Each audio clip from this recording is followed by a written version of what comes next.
lying when phase 3 opened up and they were able to talk to the media. A bunch of them said that they couldn't believe it, but 97 did get faster on the ice. Kyler Yamamoto got things started just a minute and 4 seconds in, and Patrick Russell also got in the goal column, also in the assist column as well, with a very efficient night, just under 5 minutes of action and still racking up 2 points. Now, the big question mark has always been who's going to start Game 1 when Game 1 does start on Saturday against the Blackhawks. And both Mikko Koskinen and Mike Smith, well, they improved their chances, if that makes sense, because they both performed very well. Mikko Koskinen made a fabulous stop in the first period. Mike Smith was brilliant when he was called upon just halfway point of the game. Koskinen turned aside all 17 shots. Smith, 19 of 20 on the night, so some solid goaltending in the Oilers' crease. Now, yesterday, the Chicago Blackhawks did take on the St. Louis Blues here at Rogers Place for their lone exhibition game and came out on top 4-0. The Blackhawks, they were led by Kubalik, who had 2 goals on the night. I just had the stat line on my laptop here, kind of just go out on me, but Kubalik did have 2 goals. Corey Crawford turned aside all 11 shots he faced, and Malcolm Subban turned aside all 10 shots he faced. So it might be a goaltenders duo beginning with Game 1 on Saturday, and that's what we're waiting for. We're going to be hearing from Leon Draisaitl, Adam Larsson, and Chris Russell from the JW Marriott in just a few moments. So please stay tuned, and thanks again so much for joining us.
First question to Reed Wilkins. Reed, as soon as your microphone's ready, go ahead.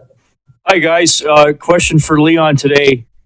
Well, Leon, when you look back on the experience in the postseason in 2017, what, if anything, do you draw on that going into these playoffs? Or maybe there's just such a time distance in between. I don't know. Maybe it's not affecting your preparation, but just wondering if there's any impact on of 2017 on today.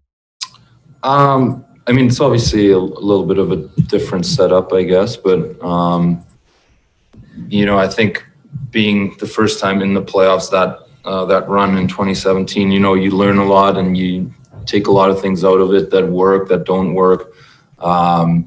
These 2 guys obviously have a little more experience, but, I think at the end of the day, you still have to kind of play your game and like I said, take what worked for you, take that out of it, and try and implement that into this playoff. Next question to John Dietz. John, go ahead. Another question for Leon. Leon, could you just talk a little bit about what you've seen out of Yamamoto's progress this year?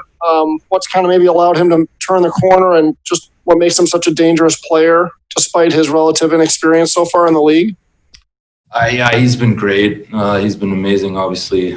He's helped our team a lot, be a lot deeper. And I think we've, built some chemistry, which was nice. So, I think his game is just that modern game. You know, he's fast, he's feisty, he plays on the inside. And with that, he has the ability to make plays, little plays that, you know, are hard to make in the NHL nowadays. So, he's a very fun kid to play with.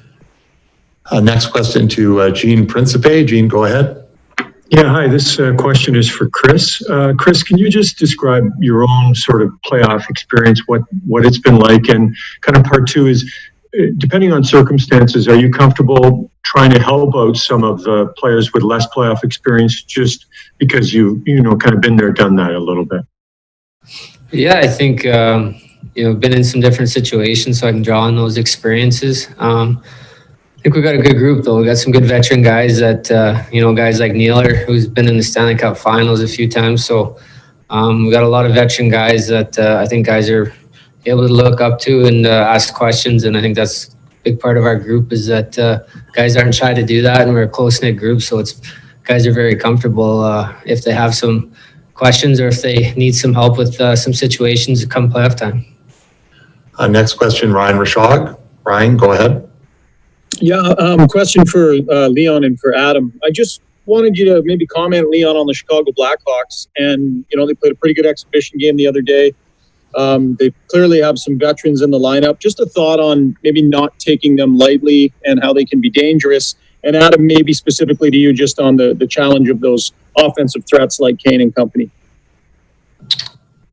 Go ahead. Well, I think Chicago is one of those teams, like, they're here for a reason, and I mean, there's no reason to take those guys lightly. They have high-end skills, veteran that's been winning before. So I mean, it's a tough challenge for us, and I feel like our team has prepared in a really good way. So it's a lot of fun times ahead for us. But it's coming up short here, and we're ready for it. So it's going to be fun.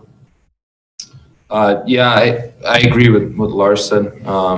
Obviously, you know, they've won before. They have a lot of experience, and you know, every team that's here, like he said, is here for a reason. And you know, I think every team that's here can win. So we're definitely not going to take them lightly at all. I think we'll be well prepared, and I think everyone's excited to get going. Next question to Jim Matheson. Jim, as soon as your microphone's active, you can go ahead. Go ahead. This is for Leon. Do you watch a player like Jonathan Toews, who's won 3 Stanley Cups, just the way he carries himself on the ice, and is there anything that you can pick up from the way he plays the game and put it into yours? Yeah, I mean, he's obviously had a lot of success and a great career so far, and amazing player that plays the game the right way and plays it hard, and definitely someone that you can learn a lot from, especially in the ways that, you know, he performs in the playoffs and how he leads by example in the playoffs. So, but there's so many players that you can learn things from. Next question, Jason Gregor. Jason, go ahead. Chris, this is for you, and Adam, you can chime in as well. There's a lot of focus on special teams and power plays. You know, your team's power play looked like it just picked right where it left off. Penalty kills historically from year to year don't always have the same success. What do you have to do to ensure that your PK picks right up where it left off? What's the important factors in your mind? Yeah, I mean, I think it starts with being disciplined. We don't want to be on the kill too much, but if we get that opportunity, we got to make sure that, we're aggressive, we're quick to check. We got to take lanes away. We got to make it tough for them to break in. Obviously, they have some high-end skills, so if we can limit the puck, but they're going to get set up. You know, they got some players with some skills, so we got to make sure that we're getting in lanes and we have it on our stick. We got to get the puck down. Well said, Chris. Next question to Dan. I believe it's Gramet. Sorry if I got the pronunciation incorrect. Go ahead, Dan. No problem. I guess this question is sort of for all you guys, whoever wants to answer. I'm just curious about what life is like off the ice inside the bubble. We've seen a few players from both bubbles tweeting or Instagramming. It's kind of like an all-inclusive, but those get boring after a while. So what are the best and worst parts about off-ice life inside the bubble? What do you do to pass the time? And are some guys better than others? Well, I mean, it's a different setup than normal, but I mean, it's we're staying in nice rooms. We're having the rink right here, and we got a lot of stuff to do, like in our player lounge and stuff like that. So and now we are able to watch the games too. So we got a lot of things to do to pass out time, but it's different. A lot of video games, movies, and all that kind of stuff. So it's it's been good so far. Next question to Min Dhariwal. Min, go ahead as soon as your microphone's active. Go ahead. Hi, guys. Thanks for taking my question. Leon, I wanted to ask you this question. Fellas, you can jump into if you'd like. Similar to what Dan asked, but we did a story with one of the food truck people that are in their guilt-free eats. And I'm just wondering, you guys are particular with your training, particular with your diet. I know the NHL sought those guys out because they are gluten-free and whatnot. Any reaction to having that kind of an option available to you in that yard beside the GW?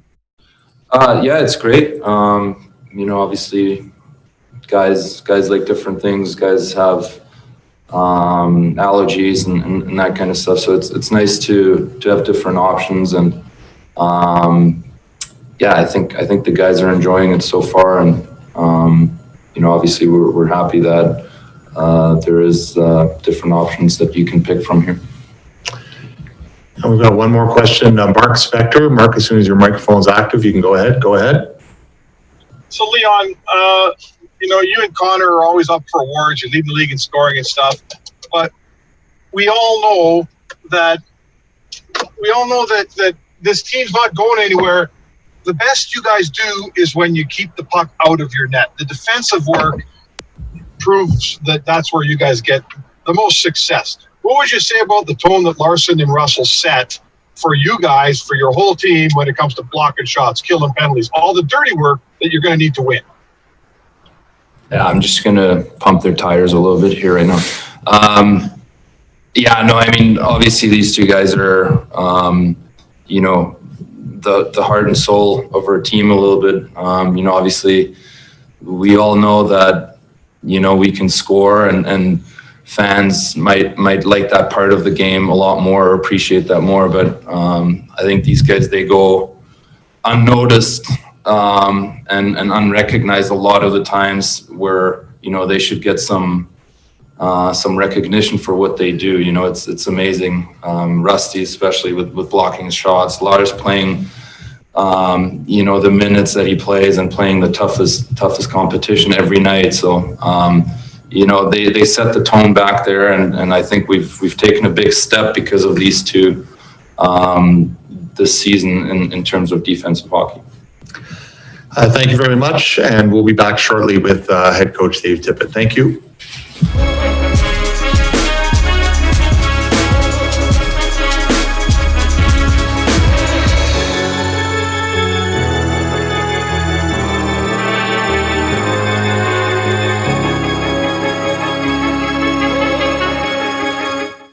And there were Leon Draisaitl, Adam Larsson, and Chris Russell from the JW Marriott. You heard Leon Draisaitl talk about Jonathan Toews. Now, it's going to be a very interesting matchup when it comes to line matching between these coaches, because Jonathan Toews, obviously we know, is a stellar two-way player and a staple in the Blackhawks lineup, has led that team for many years. We all know the story with the Blackhawks, 3 Stanley Cups, the whole 9 yards, and Jonathan Toews has been in the middle of that. But the question becomes, who does he line match against? Is it Connor McDavid or is it Leon Draisaitl? Now, we did see a tweet today from Oilers color analyst Bob Stauffer saying that because Ryan Nugent-Hopkins is skating with Connor McDavid and Zach Kassian, he suspects that they will line match with that line with Jonathan Taves. But the task is in Tippett's hand in that one. And we'll welcome back, everyone. We have head coach Dave Tippett, and a reminder: use raise hand to ask your questions. We have a question from Terry Jones. Terry, go ahead as soon as your microphone's active. Yeah, Dave, can you go through the development of Mikko since you arrived here? And another part of it's we haven't really given much recognition to what he did over in the KHL. I mean, he won 2 Gagarin Cups, and his numbers are phenomenal over there. To what extent have you guys kind of looked into that a bit? Well, you recognize what he's, what he's done in his past to get here. I looked at his record, over the years before I came last year.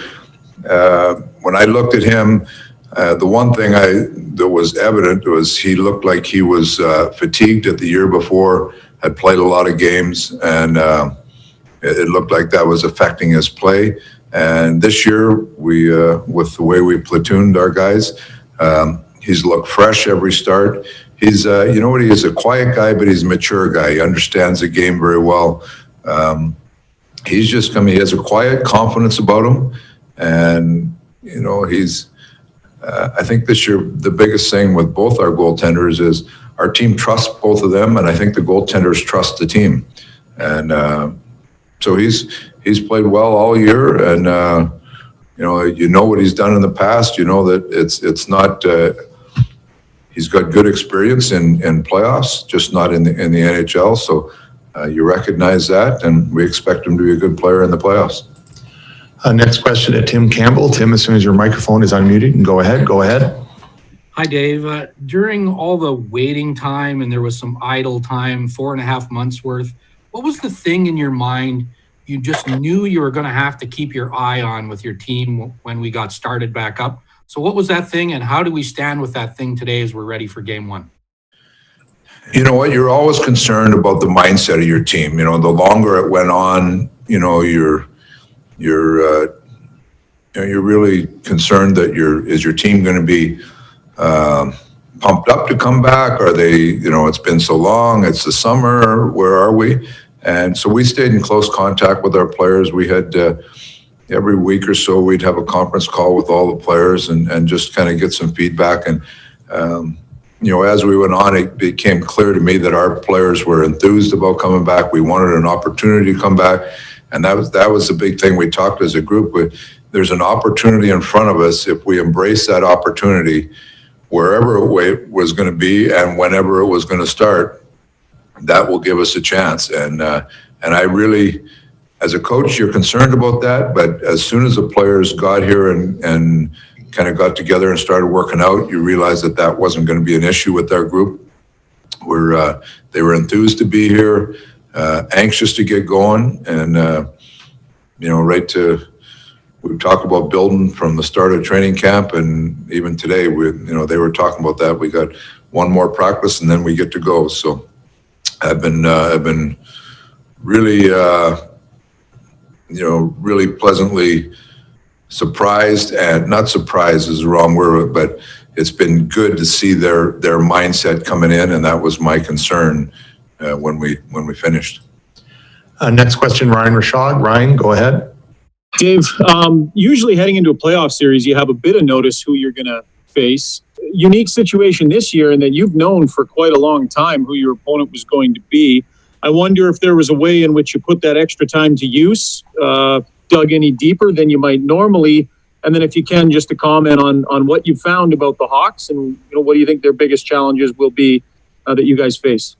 Well, anytime you go to a playoff series, your opponent, you go through them. But I'm a big believer as we have to have our team ready, or it doesn't matter what the other team does. So we've geared a lot of the stuff that we want to do to our team.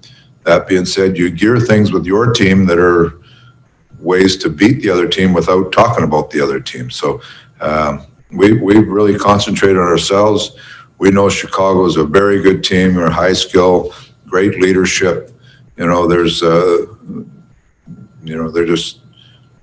They're pretty deep, and they played some of their best hockey down the stretch. So they'll be a very good opponent, but we have to make sure that we're ready to play and play the way we can to give ourselves a chance to be successful.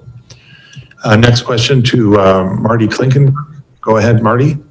Hi, Coach. I'm wondering, this is such an unprecedented and unusual time right now. If there's anything about the bubble that surprised you, and what's the oddest or most unusual thing that you've noticed about it? I'm probably not the right guy to ask that question, because in actual fact, I live full time in the bubble here because I live right upstairs in this building. So, it hasn't changed that much for me, other than you don't have the freedom to go to the grocery store or whatever. But it's been pretty normal for me. It's interesting seeing the other teams around, running into a lot of people throughout the league that you don't normally run into on a daily basis. But all in all, the bubble has been, between the food, restaurants, the testing has gone very smooth.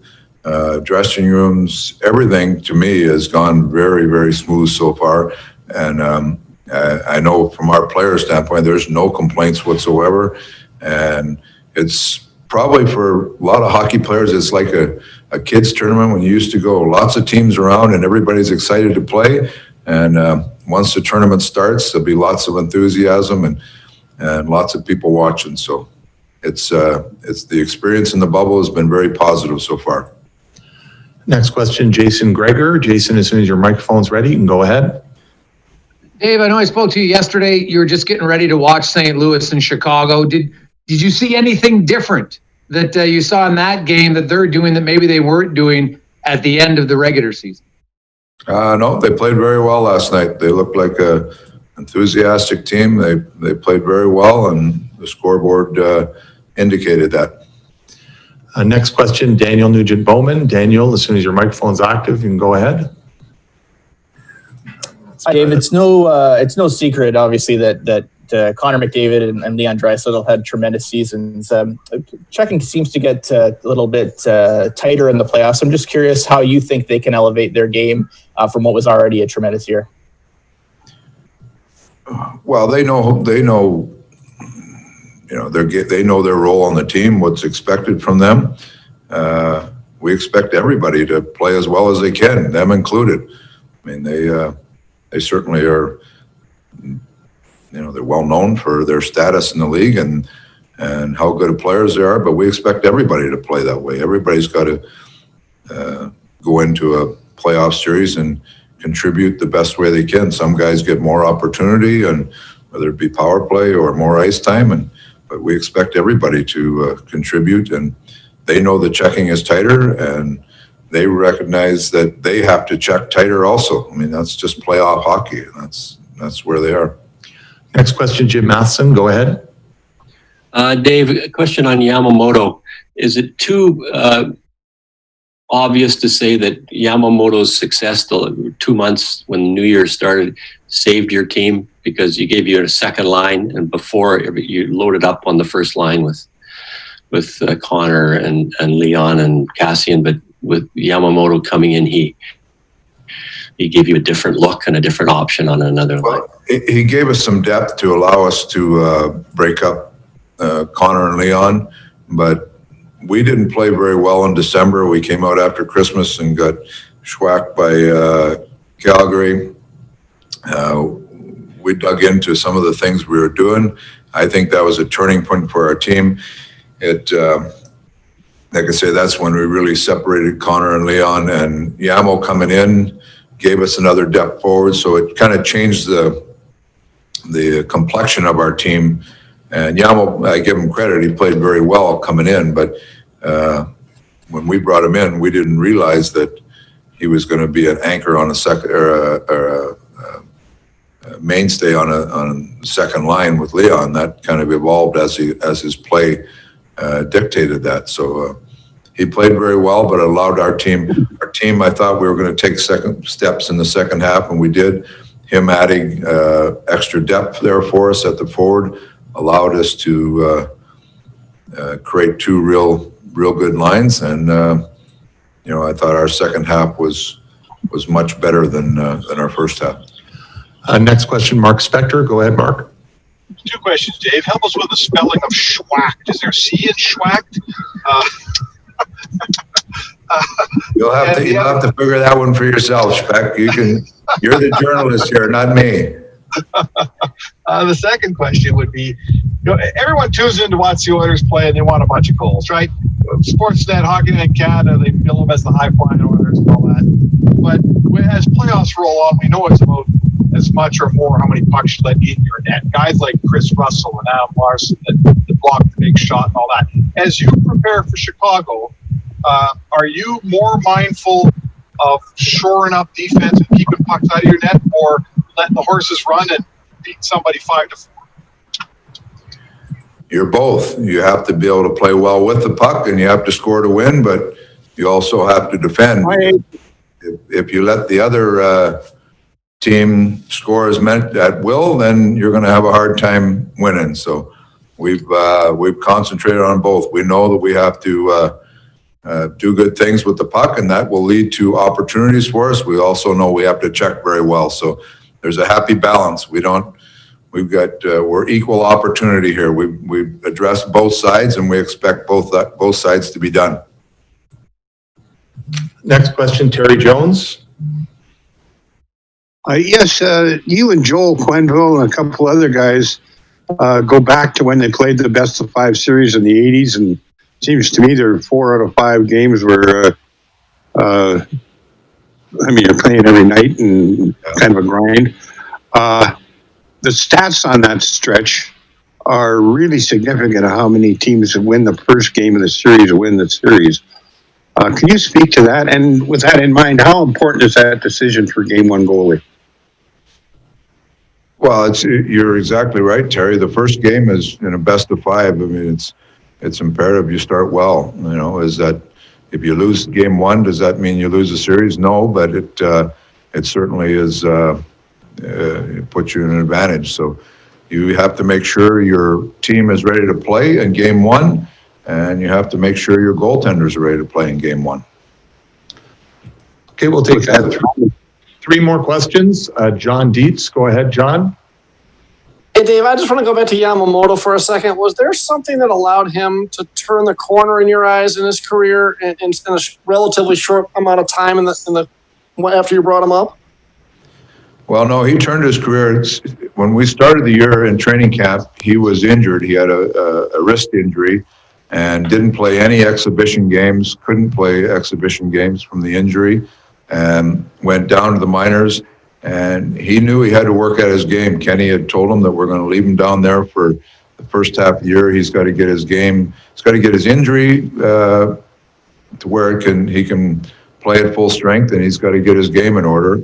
And if he did that, he would get an opportunity, and that's exactly what he did. He went there, he got healthy, he got his game going. He was one of the best players down there, and maybe not so much all stats-wise, but just in the things he was doing for that team, both special teams and just playing a real strong, consistent game. So when he got the call up here, he knew he had the confidence that his game was in order, and he came up and he played very well right from the first game. So I give him credit. He understood what he had to do to get back here. He went and did it. And when he got here, he took the opportunity and ran with it. So good for a young player to recognize the time in his career that when the opportunity comes, he can grab it. Okay, we'll take 3 more questions. Jason Gregor, go ahead. Dave, can you give us an update on Riley Sheahan, if you think he's going to be ready for Saturday? And are you any closer on making a decision for who's going to start game 1 in goal? We had everybody on the ice for practice today, which is a good sign, and we'll see. Hopefully we'll have the same thing tomorrow, and we'll continue to talk about the goaltenders today. Okay, we just have 1 more question. So Jim Matson, as soon as your microphone's open, you can go ahead. Dave, I want to ask you about your power play. I mean, it was the best power play over the last 40 years, going back to the Canadians in the late 70s. Can a team rely too much on their power play?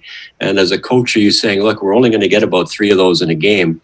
and maybe we might score 1 out of 3, but we have to do a better job 5-on-5, or we can't just ride a power play and figure we're going to win every game because our power play is so good.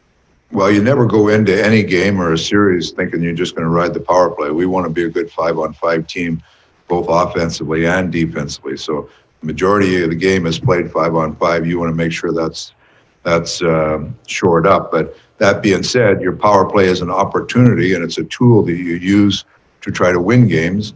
And that's a tool that we used very successfully. Both our special teams were tools in the toolbox to allow you to win. And when you get that opportunity, you use them. I haven't seen too many coaches come out and decline power plays. Although I've played on a few teams or had a few teams where your power play isn't very good. So there are times when you think about it, but not once this year did I think about declining a power play, because I really like what the guys do on it. Glenn Gullickson does a great job with it, and we have good players. So if power play comes along, I think we should use it. Thank you very much, Dave, and thanks to members of the media. That brings to a conclusion today's Oilers media availability. Thank you.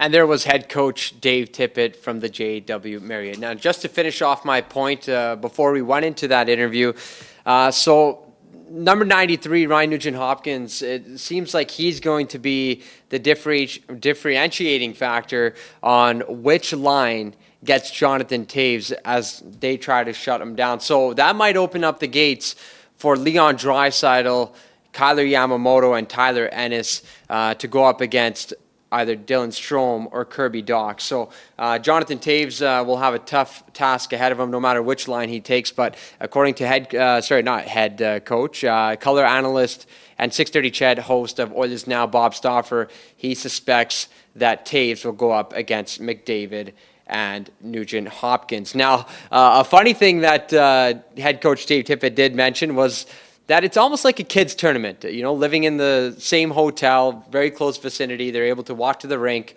That wanted me to prompt a question for you viewers, you Oiler fans. If you had to choose 3 players, 1 forward, 1 goaltender, and 1 defenseman on your little 3-on-3 mini sticks tournament in the hallway, who would you choose? Maybe we can fire that up in the YouTube comments or the Twitter chat and maybe give us your suggestions. So 1 forward, 1 defenseman, 1 goaltender, and you were doing a mini sticks tournament in the hallway at the JW Marriott. If you were living in the bubble and you were the general manager, which 3 Oiler players would you take? We would love to read your responses. But Chris Russell earlier on in the availability did mention that they can lean on a little bit of experience here as well. He mentioned James Neal. That's a big reason why President of Hockey Operations and General Manager Ken Holland did seek out a trade for James Neal. He has plenty of Stanley Cup playoff experiences. It went to back-to-back finals in 2017 and 2018. 2017, of course, with the Nashville Predators. He had 6 goals during that run. And 2018, he replicated that once again with 6 goals with the Vegas Golden Knights on that amazing inaugural season down in Las Vegas. You heard a lot of questions about Kyler Yamamoto and how he changed the complexion of this team. Again, NHL.com did release their fantasy sleepers, and Kyler Yamamoto was number 1 out of all players playing in the qualifying and Stanley Cup playoff round. So that will be an interesting note moving forward. Now, I do finally have the stats up from the Chicago and St. Louis game. Brandon Saad did score for the Blackhawks. So did Dylan Strome. And then Kubalik, as mentioned, had 2 goals on the night. But the big story was how would Corey Crawford play after he did miss a little bit of Phase 3 earlier on. He was perfect on Tuesday night, turning aside all 11 shots that came his way. So did Malcolm Subban, turning aside 10 of 10. Well, the stakes are raised on Saturday with a best-of-5 against the Chicago Blackhawks. As always, Oilers TV will have you covered with live pregame coverage tomorrow, Friday, because they won't have a media availability on Saturday morning. So be sure to tune in for the live pregame show on Friday. And as always, we'll have you covered with the live postgame show right after the game. I'm Tony Barr signing off from Rogers Place, and as always, stay safe.